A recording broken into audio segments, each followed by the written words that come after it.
Hello and welcome to the Writecome.com podcast, where we help you to make money from your words. Each episode will be sharing tips, tricks, and strategies you can use to make more money from your writing, publishing, and marketing to your fans and audience. Let's get started with your host, Barry J. McDonald.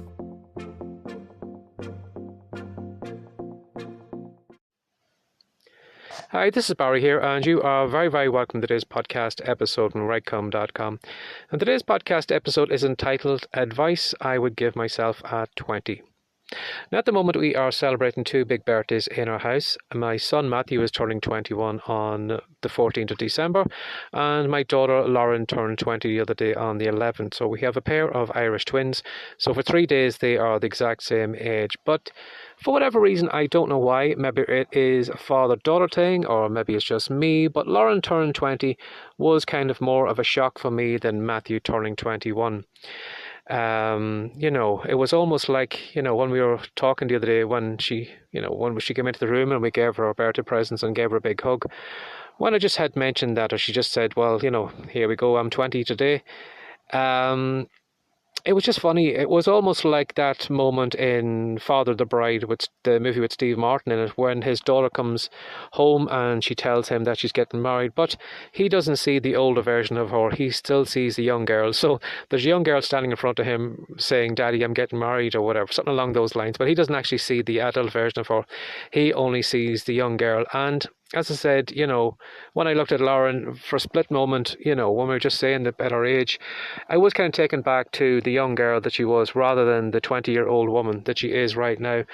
And, I was just thinking to myself, me back at 20 compared to now, how naive I was and, how quiet I was. And she almost reminds me probably more of myself than any of the other kids.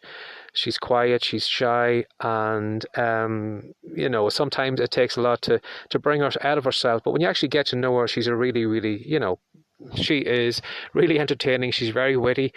But as I said, when I was looking at her and just thinking back to myself at that age, what kind of advice would I give myself? Would I make any changes at all? And when you do see people kind of coming up with articles like that, like 10 things I would tell myself when I was 20 or whatever, I was just thinking to myself, would I really have given myself much advice? Because if I did, would it mess with the timelines?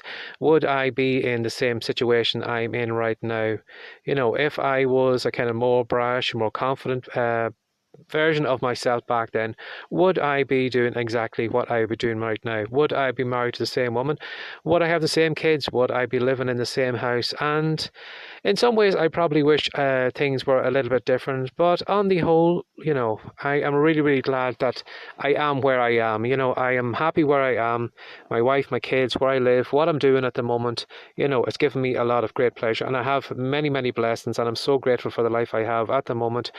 But as I said, while I would probably give myself some advice, I probably wouldn't advise myself too much in case I did kind of mess with the timelines. And I would rather that I did make the mistakes I did make along the way to where I am right now, because it was only through making those mistakes that I kind of became the person that I am. I've learned from those mistakes, I've gained some experience, and hopefully that has made me a better person. Because I suppose if I did probably go back in time and say to myself, well, you need to watch out for this moment, or you shouldn't ask her out on a date, or you shouldn't go to this place on a certain night, or you shouldn't get involved in network marketing, or all those different things, would I be where I am right now? And I probably wouldn't be. I'd probably be a completely different version of myself. So maybe if I was going to give myself some advice, maybe I might do a little bit more subtle, just in case I did change the timeline in any way at all. And so this is probably advice I would give myself, but nothing that would be it would make too much of a difference in my life. But hopefully it might just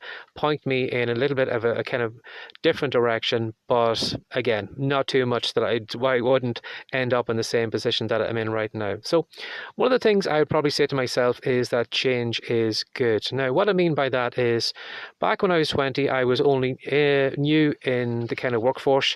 I remember the first day going into the factory that I got a job in. when it was a computer keyboard factory. So what we would do is we would make a computer keyboards all day. And I remember my first day going into that factory when I was 20. I was naive. I was almost like you'd see those prison movies where you see the fresh meat getting off the bus, and they're kind of looking around at the size of the building, and they're kind of eyeing up some of the inmates, and they just want to get back on the bus, and they want to get back out of there because they just don't think they're ready for it. And, you know, I wouldn't have called myself very kind of, well, I suppose I was a little bit mature, but I wasn't probably as mature as other people. So for me going into a kind of factory setting where I am surrounded by grown-ups, you know, it was a big kind of learning curve for me. And when I did actually get into that factory and did kind of get my feet on the table and kind of get used to it and everything, I actually had a lot of great friends in that factory over the next couple of years. We built, you know, I had some great relationships, I had some great fun, and it actually came to a stage in that factory. Unfortunately, it closed down a couple of years later and we were all made redundant. But the atmosphere in the factory was actually that good that there were some days I would actually have gone there and worked there for nothing because the atmosphere was so good and we had so much great crack and so many pranks and everything went on in it. You know, when the manager's back was turned on that. But it was one of those places, I don't know if you've ever worked in a place like that before, but it's almost like, you know, as I said, you'd work there for nothing because the atmosphere was so great in it. But unfortunately, as I said, a couple of years later, we were made redundant and we were all laid off. Now, at the time when I was laid off in that factory,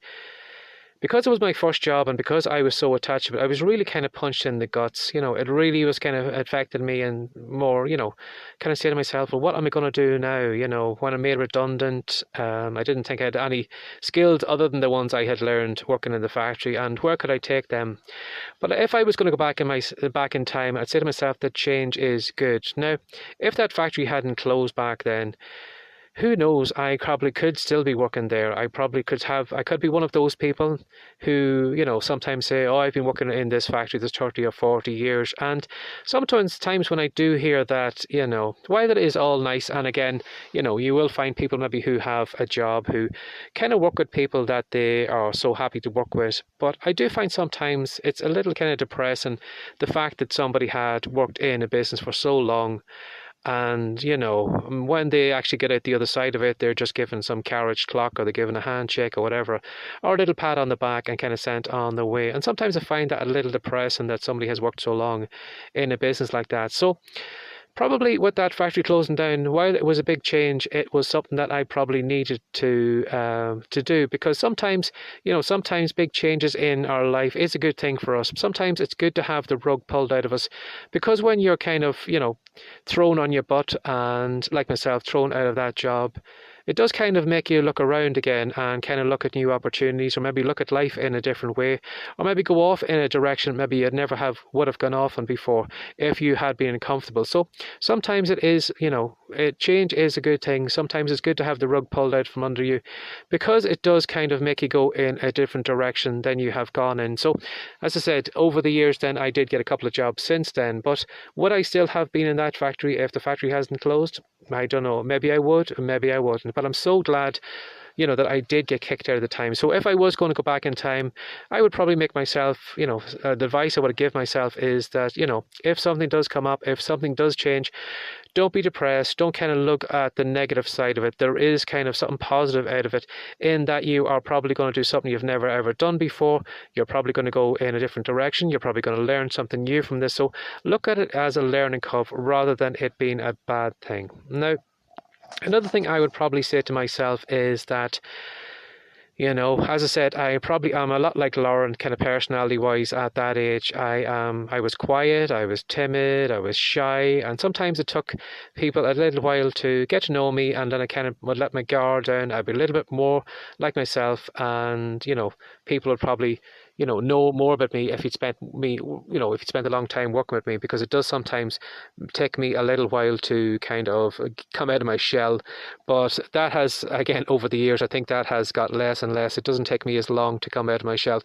But if I was to go back to the younger version of myself, I'd probably say to myself, maybe just have a little bit more balls, you know, push myself a little bit more, be a little bit more confident, maybe go and do things that I think that I can do, maybe apply for different positions in the job that I was in, push myself a little bit, because unfortunately I was at the time somebody who was, who would fall into a kind of comfort zone.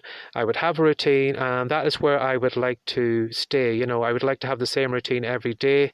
Again, too, it probably leads into the other one, in that change was probably a good thing for me, because it did upset the apple cart. It did get me out of the comfort zone, and it did make me kind of do new actions that I would never do before. Now, again, I don't know whether that is because I am a Taurian, and I think Taurians are kind of stubborn, and we like having our own set routine. So maybe that is me kind of in kind of summed up, in that I am kind of somebody who does like routines and does kind of like the kind of same things around me. So if I was going to go back into myself when I was 20, I'd probably say to myself to have a little bit more balls, take on some challenges. Again, it's only been over this past couple of years when I've got into self-publishing and into writing and doing things like this podcast here, recording videos and all those different things. The last couple of years is probably when I've had my biggest growth spurt. But in the early days, it took me a really, really long time to develop. Again, that maybe was something that did take a couple of years for to kind of, maybe I did need all that life experience behind me to kind of wake me up and to get me where I am right now. But again, if I did maybe go back, maybe would I upset the timeline? Would I be a completely different version of myself compared to now? Who knows? But that was one thing I would probably say to myself: try and do new things, try and stretch yourself. Don't just kind of fall into a rut where you're doing the same things over and over again.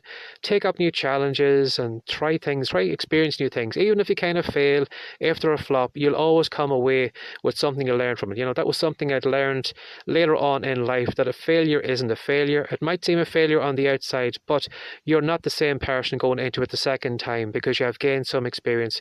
Even a failure is experience. You're never ever starting back at square one. You may start back maybe at square two or square three, but you never ever go back to square one, because you have gained some experience from that failure. So that's what I'd probably tell myself, maybe not to look at failure in the same way as I did back then. You're always learning something from it, and you can always take that experience into something else. If you try your hand at something else, don't look at failure as being what it is.